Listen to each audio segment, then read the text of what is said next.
Steve and his party would pay a visit to Raphtalia's abandoned village, going to the gravesite to pay respects to Raphania, Raphtalia's fallen friend.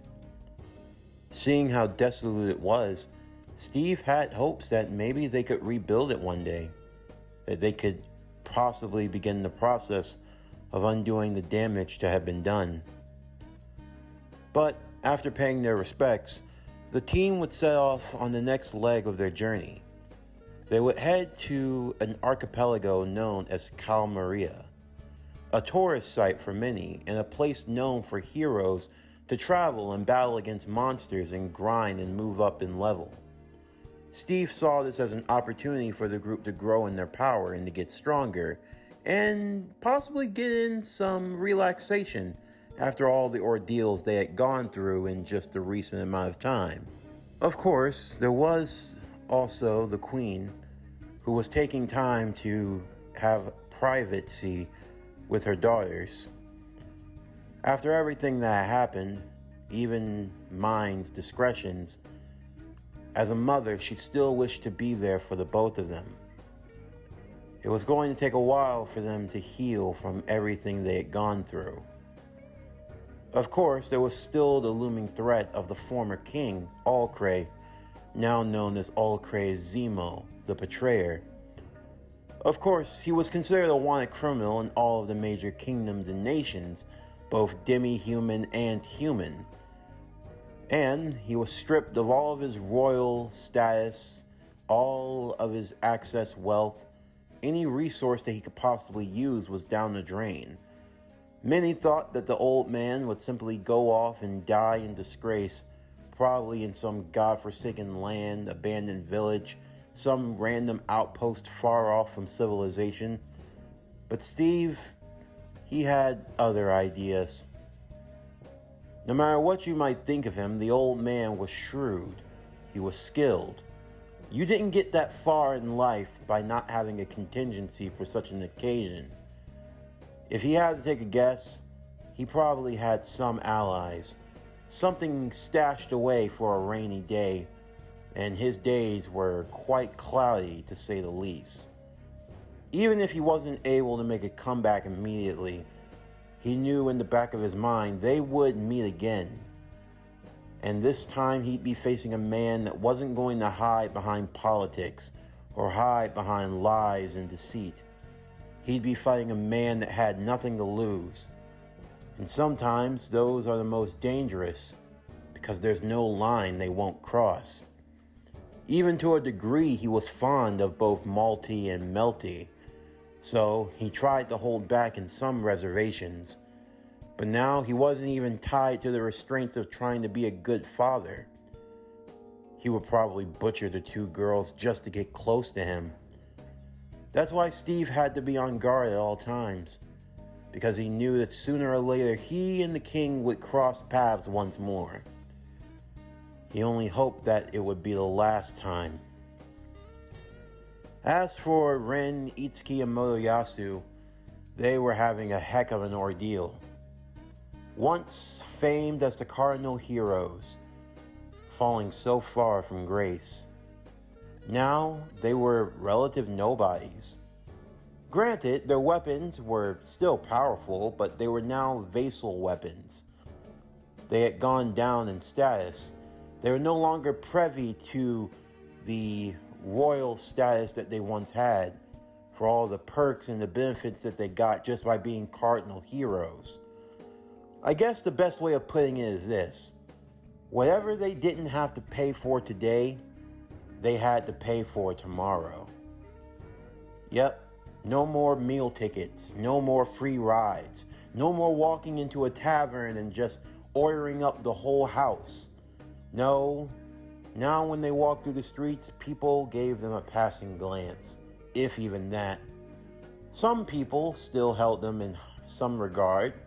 After all, they were heroes that fought against the waves, so they had that much respect at least. But even still, they weren't cardinal heroes. That was the primary difference. The drinks stopped flowing, the women stopped coming, the men stopped looking on with jealousy and envy. Heck, it wasn't uncommon for a couple of soldiers to talk crap about him behind their backs. Everyone took it rough. Even the members of their own party all ditched him as soon as they lost their cardinal hero status. They were of no use to them. They were no longer a reason to follow them. It's almost funny, in an ironic sense. All their flaws that were overlooked for so long became viewed under the biggest of magnifying glasses. Suddenly, everyone wanted to call out all their flaws. Suddenly, every decision they made was questioned.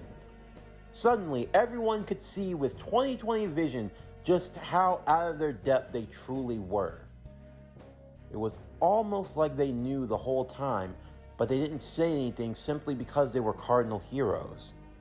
If losing just a little bit of status and clout was enough to take them from the highest of highs to the lowest of lows, then it only goes to show that in another world, humans, or whatever you are, your nature isn't so different after all.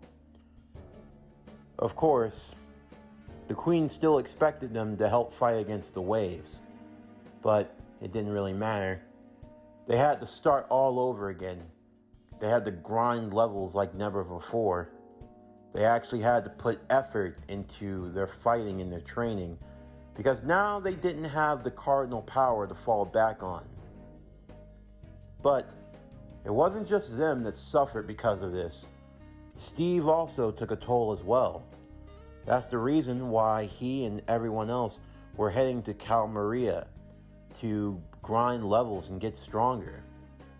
Until the new heroes were summoned, Steve was in effect the last hero standing. If another wave occurred, he'd be the only cardinal hero left to fight it. And if he died, that was it. For Steve, he took that especially hard. It meant that everyone, every person in this whole world was relying on him, and him alone. It was anxiety-inducing to say the least, but he'd been up against the odds before. Besides, what were the odds that another wave was going to come anytime soon? They had just fought one. None of the dragon hourglasses had gone off yet, so he figured they'd have some time. If they trained hard, prepared now, bulked up their forces, and had a good sound strategy and plan, then maybe, just maybe, they could pull one out. Or two. Who knows? Maybe they could somehow win the whole thing and have all of this be done away with. While they were traveling, Steve and his group would take on yet a new member of their team. As you would expect, when the other party members of the former three heroes left them, they all turned to Steve in their hour of need and desperation. They needed to be with some cardinal hero. Of course, Steve, being polite, was shrewd enough not to take anyone on. He primarily didn't see the point. A lot of them didn't have much to offer, nothing that the others couldn't already do. Plus, they were just looking for a meal ticket, and Steve had no qualms with calling them out on it. But there was one, a girl with green hair. She was, well, not like the rest. She was actually still loyal to Itsuki, her former party member and leader. She tried to help him, but Itsuki was far and away against it. He didn't like someone taking pity on him, especially a girl that he thought was completely useless, although that wasn't entirely the case. The girl was actually quite helpful in a lot of areas. It was just that, well, whenever she helped, she had a tendency of showing him up. And he was already at the lowest of lows in that moment. He didn't really feel like being pestered any further. Steve took note of the girl. He took note of what she could do, and she was a good long-range fighter. Steve had been looking for someone like that, so he offered her a chance to join his team. She was more than grateful to accept, although she was still worried about Itsuki. Despite everything he put her through, she still cared about him, and Steve couldn't help but be moved by her compassion. although he promised that Itsuki would find his own way. He had to make do with himself for now. That wasn't something she could fully help with, but being supportive, that could go a long way. While crafting, Steve had the idea of making a weapon. Of course, he didn't like the idea of introducing even more dangerous technology to this world, so for now he had to wait and find someone he trusted. Plus, he couldn't use this weapon anyway. Well, he could, but he couldn't. It was a gun. Yes, guns are a tricky subject to deal with. They're powerful, they're useful, but in the wrong hands, they can be dangerous. Steve took the opportunity first to make a new shield for himself. It was called the Gun Shield. It was exactly what you'd think it was. It was a shield that had a built-in gun into the shield itself, so that Steve could defend and also shoot from a distance. The bullets could be made from any material that your hearts desired. Steve decided to go with a good old-fashioned metal bullet, but he had an ordinary gun created as well. The girl known as Risha was actually a pretty good shot, and she took to it really fast.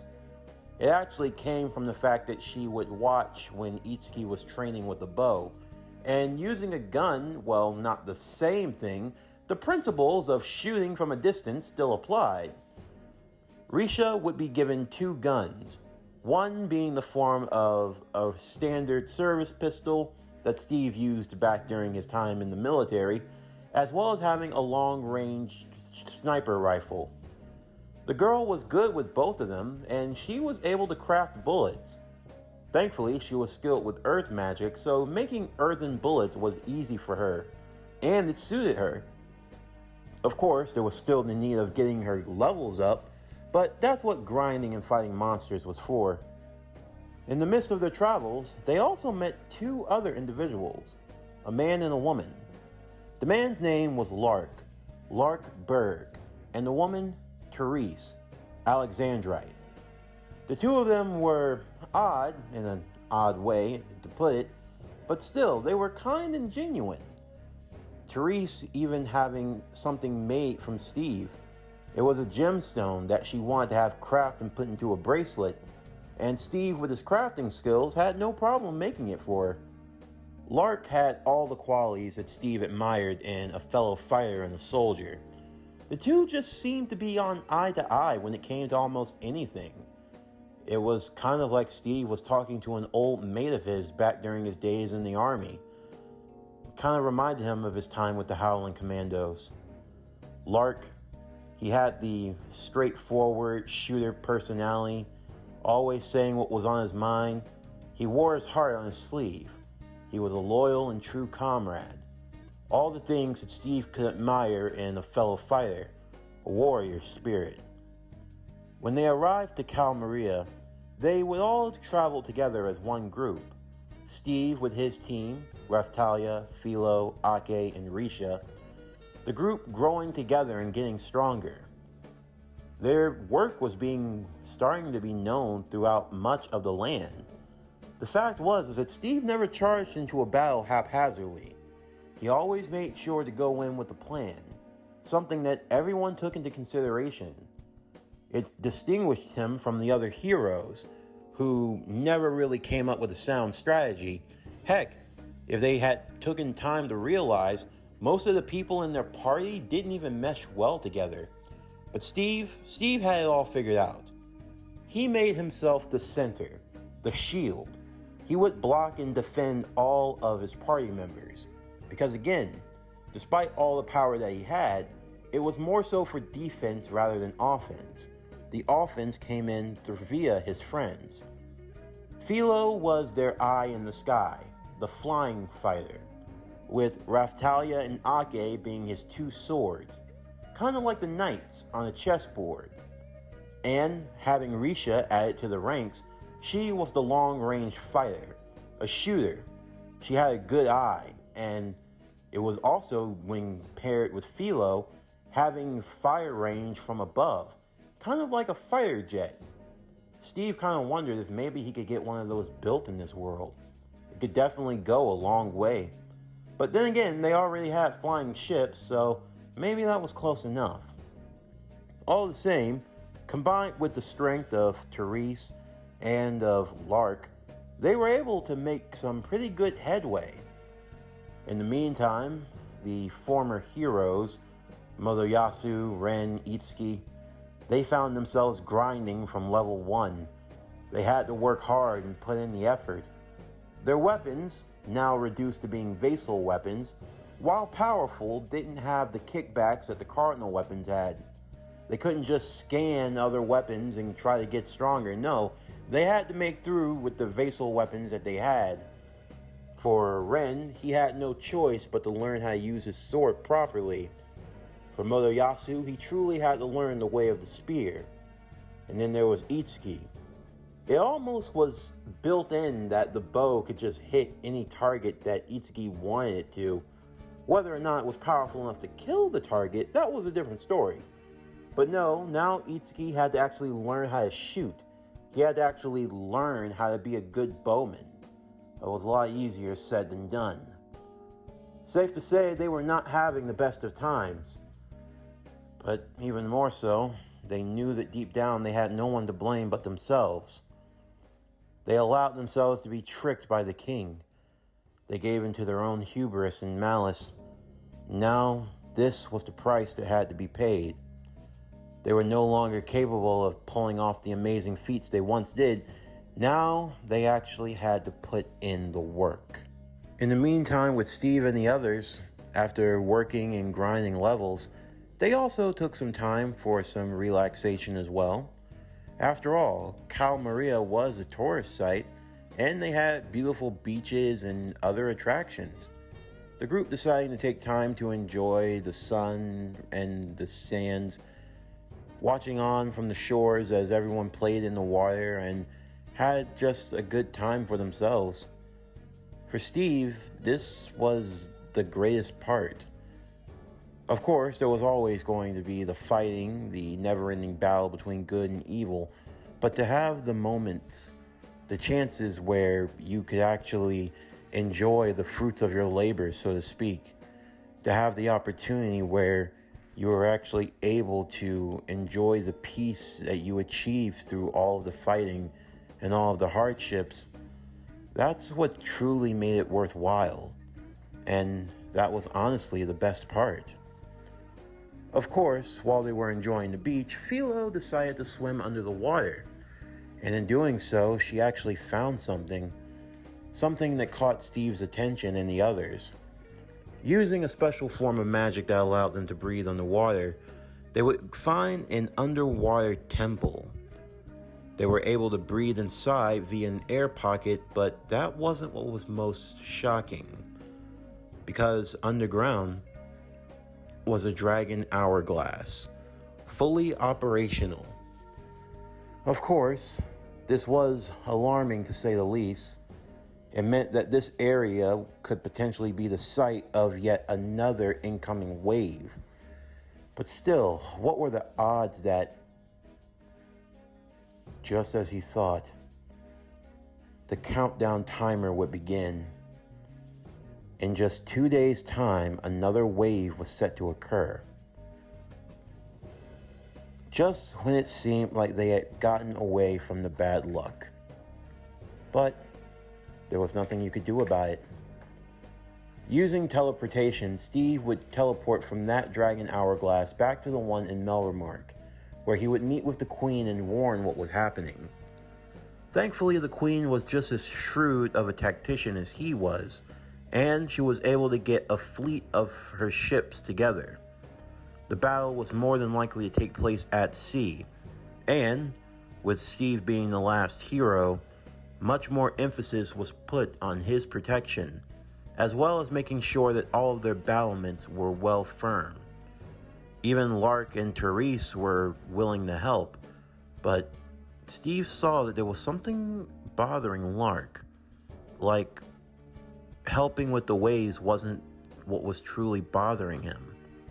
But, all the same, the Queen, along with her army, as well as Melty and Mine, Steve and his party, and the three Vassal heroes, as they were now referred to, would all arrive via ships as the next wave was set to begin. They battled against various sea monsters in the waters below, with the Queen dropping alcohol-like bombs, stunning the creatures with their high content of alcohol and making them more susceptible to various attacks. Even Lark and T.R.O.T.S.H were able to help a great deal, and it seemed like they had mostly had the battle won, with the monsters being defeated. But it was in that moment that Steve learned the unsettling truth. It happened when Lark, who was using a scythe, would come crashing right behind him, ready to take his head off. It was only thanks to Philo and Ake that he was able to be saved. Risha would have her guns drawn, but before she could get a few shots in, Lark would be blocked by Teresa's magic, using specially made flames as barriers. Of course, Steve was surprised by all of this, but he had a feeling. He would ask why Lark had betrayed them. And Lark, well, he didn't view it as much of a betrayal, more so than he didn't want things to get complicated. But still, T.R.O.T.S.H would ask that he please explain to him what was going on. After all, he had no way of knowing, and it would be improper to just kill him without telling him the truth. As such, Lark would have no choice but to explain, telling him that they too were heroes from another world, a world that also had to contend with the waves of catastrophe. "You mean the incursions?" Steve would ask. "That's another name for it, yes. But there's more to it than I guess what you've probably realized by now. The waves don't just attack your world, they also attack ours. You could say that every time an incursion happens, two worlds get attacked by the waves at the same time. Of course, normal response is to just battle back against the waves, and that's fine, but the problem is that it'll just keep happening over and over again. That's why the only way to stop them is for one world to be sacrificed to the waves, and the other opposing world will be spared permanently." "So wait, you mean every time that we've been fighting against the waves of catastrophe?" "That's right. We've been fighting against them as well. It's only during when the waves open up that you're able to get from one world to another. It was after the last wave that happened, we jumped ship over to this world. We were attempting to find the heroes who had been fighting the waves. Our job was, well, to take you out. Without the heroes in this world, it would leave it easy and more susceptible to the waves to destroy once and for all. That way, all we would have to do is defend our own world and we'd be done with it." "I actually understand. Tell me, would you happen to know someone else? A woman by the name of Glass?" As if on cue, the said woman in question who battled with the Vassal fans would appear. "It seems we meet again, Shield Hero. I told you our paths would cross once more. Glass. I figured as much, but still, it doesn't have to. I let your words move me once. I will not allow it to happen again. I know now that the other Cardinal heroes have been taken off of the board, which means you are all that remains." Melty, who had already been accompanying Steve and his group as they were on board one of the ships, would watch as a barrier was erected around them. Steve, Raftalia, Philo, Ake, Risha, and Melty, all surrounded by the barrier, against the likes of Lark, T.R.O.T.S.H, and Glass. "We will not allow you to escape this time, Shield Hero. You will die at our hands." "I'm sorry about this, Steve. You're a real cool guy. Honorable. That's why I want this to be a fair fight. But for the sake of our world, you gotta die." please do not hold it against us," T.R.O.T.S.H said. "We have no malice or hatred against you.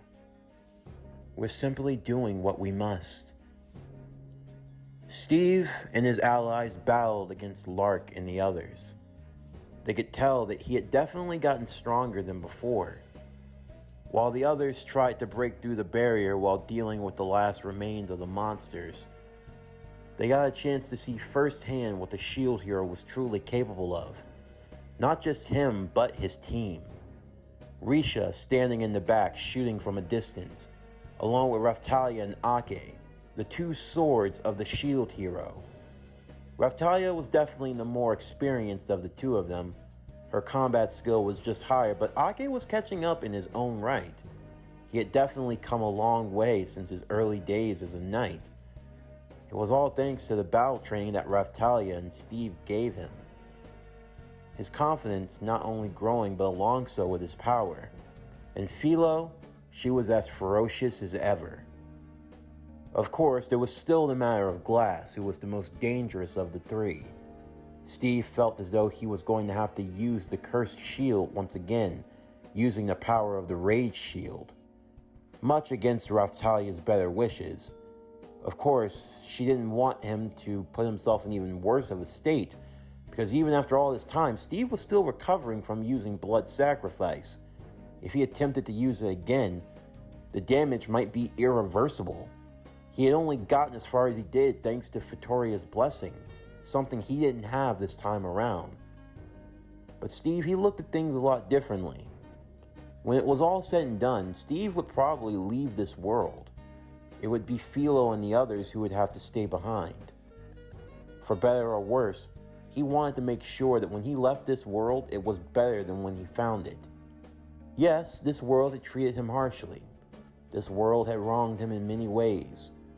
But even still, he learned to move past such things. And, in order to be the best hero that he could be, it was to do all that he could in his power to protect those who were weak, and to protect those who needed his help. That's why he would put his life on the line over and over again. He would make that sacrifice without fail. But it was at that moment he noticed something else. A timer, if you will. A timer till when the wave was over. Thankfully, they had managed to hold them off just long enough. Of course, Glass wanted to keep fighting, much to the chagrin of the others who were preparing to back away. For now, it would have to end in another draw, and that was how things would have to be. Before leaving, Steve spoke to the three in particular. "I understand why you guys fight. Truly I do. And I don't have resentment for you doing so. But I really believe there could be another way. I don't want either of our worlds to die or be destroyed. I want to help you. So please, if you'll give me a chance, maybe we could find another way." A kind soul, virtuous to the end, Lark would say. "It's one of the many things I like about you, Steve. Truly. I doubt we're ever going to get to that point. But if such a way truly did exist, you'd have my support in a heartbeat." T.R.O.T.S.H felt the same, but Glass wasn't sure. How do we know? As they began to disappear, how do we know if he is really friend or foe? The fighting would come to an end, the wave having been fended off once more. But it was clear to the Queen and to everyone else, Steve could not be the only cardinal hero to fight against the waves alone. That's why they could not play it off any longer. They would soon return to Melramark, because it was time for the other nations to meet together once more. The vassal weapons that had been chosen for the gemstones had already been finalized. It was time only to make it official. 3 new heroes would be summoned to this world to aid the SHIELD hero in the fight against the waves. Together, everyone would make their way back to Melremark, as the time of summoning the new heroes was upon them. This concludes The Rising of the SHIELD Hero, The Man Out of Time. What if Captain America was the SHIELD Hero? Season 1, Part 9. As always, if you enjoyed today's video, then please don't forget to like, comment, subscribe, share, and hit that bell for post notifications so you can stay up to date on everything that is PowerCore Productions and Podcasting that has to come out now and in the future. Stay tuned tomorrow morning as we will be concluding What If Captain America Was the SHIELD Hero, Season 1, Part 10, the Season 1 finale. But anyway, that's going to do it for the end of today's video. I'm Javon Harrington with PowerCore Productions and Podcastings. Signing off, and I'll see you next time.